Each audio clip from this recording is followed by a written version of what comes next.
1, 2, 3, 4.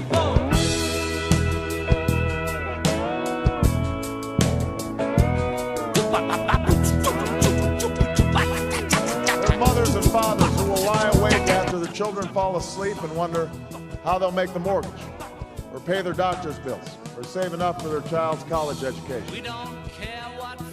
There's new energy to harness, new jobs to be created, new schools to build, and threats to meet, alliances to repair.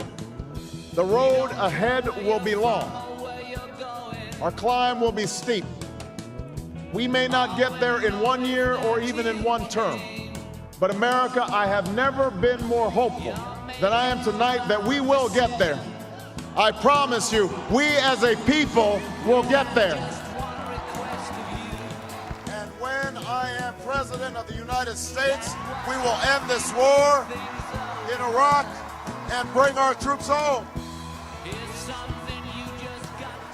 The men and women who serve in our battlefields may be Democrats and Republicans and independents, but they have fought together and bled together, and some died together under the same proud flag. They have not served a red America or a blue America. They have served the United States of America. Free the people now.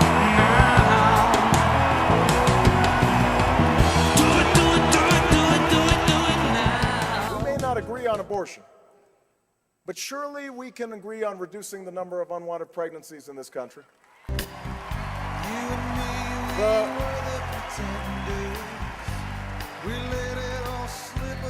The reality of gun ownership may be different for hunters in rural Ohio than they are for those plagued by gang violence in Cleveland, but don't tell me we can't uphold the Second Amendment while keeping AK-47s out of the hands of criminals.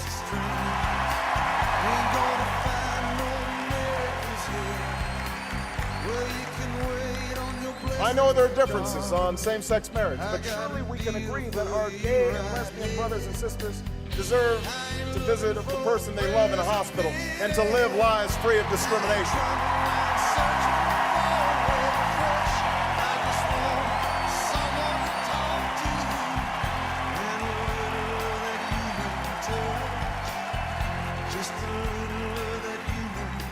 Now, passions may fly on immigration, but I don't know anyone who benefits when a mother is separated from her infant child, or an employer undercuts American wages by hiring illegal workers.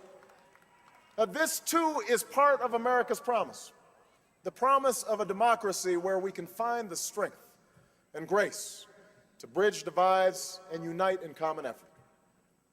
Now, I know there are those who dismiss such beliefs as happy talk. They claim that our insistence on something larger, something firmer and more honest in our public life is just a Trojan horse for higher taxes and the abandonment of traditional values.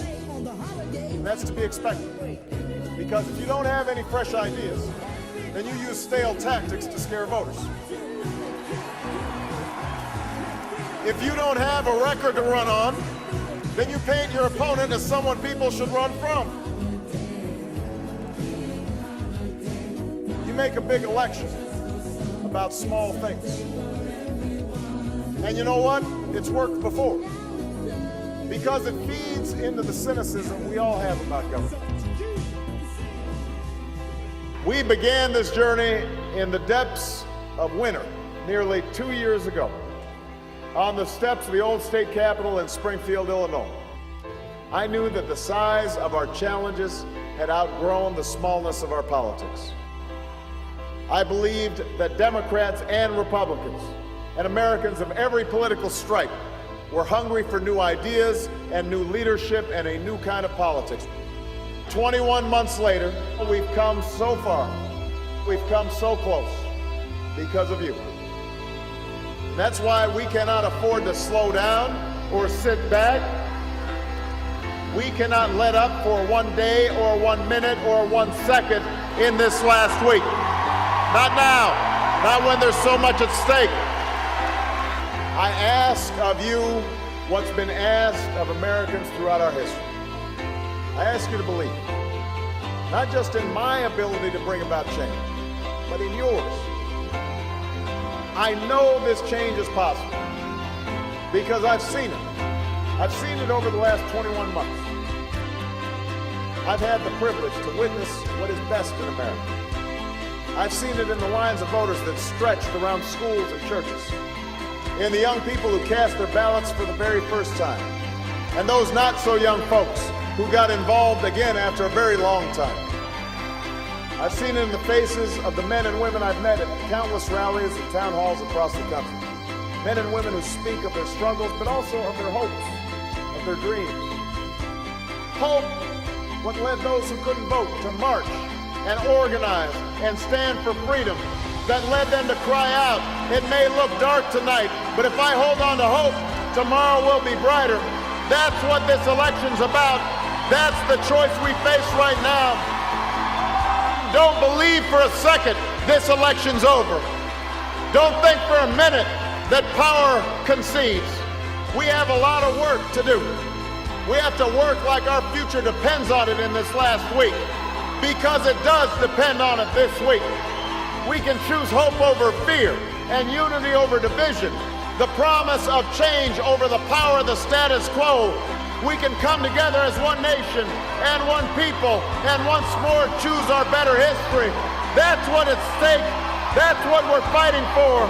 And if in this last week you'll knock on some doors for me and make some calls for me and talk to your neighbors and convince your friends, if you'll stand with me and fight with me and give me your vote, then I promise you we will win this general election, and together we'll change this country and we will change the world. God bless you. God bless the United States of America. Let's get to work.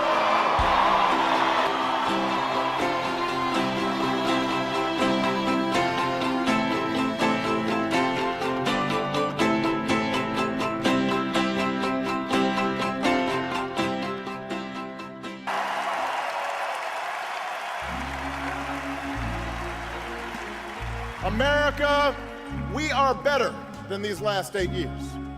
We are a better country than this. The road ahead will be long. Our climb will be steep. We may not get there in 1 year or even in one term. But America, I have never been more hopeful than I am tonight that we will get there. I promise you, we as a people will get there.